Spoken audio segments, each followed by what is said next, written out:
大家好，当咱们家里边这个洗衣机啊洗衣服时，发现没劲儿，经检查呀，结果是这个皮带老化、松所引起的。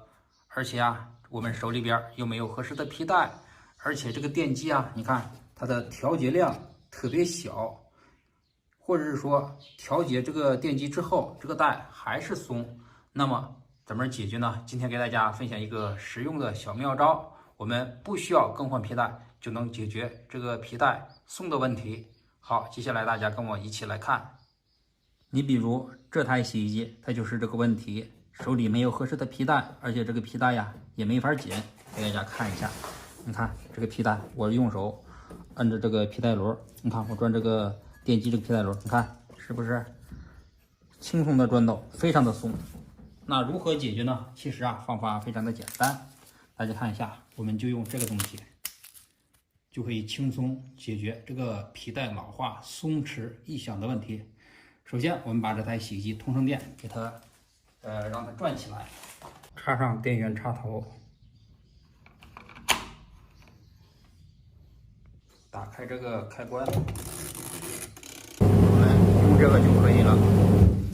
把它放在下边，这样。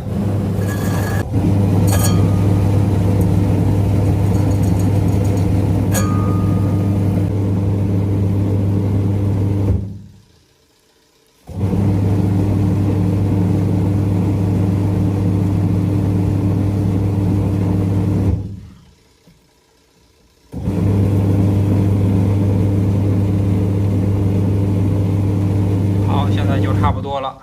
好，刚才我把这个洗衣机关掉了，现在这个已经非常好用了，就是用了这个，你看这是磨下去的，给大家看一下这个皮带的松紧度，你看这样我在转的时候就非常的紧了。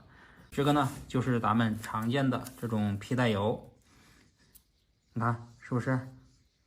所以说呀，当咱们家里边这个洗衣机皮带松了，没有合适的皮带，电机也无法紧，你就可以用这种给它往这个皮带上打磨一下。打磨的时候啊，你让咱们这个皮带，也就是让这个电机一个方向转的时候再打。你像这种洗衣机，这个间距比较小，打的有些费劲。如果间距比较大的，你像滚筒的呀，或者说全自动的呀，用这种效果是最好的。而且啊，平时给这个皮带打上一些，它也是保护这个皮带的，这个皮带不容易裂口，非常的好用。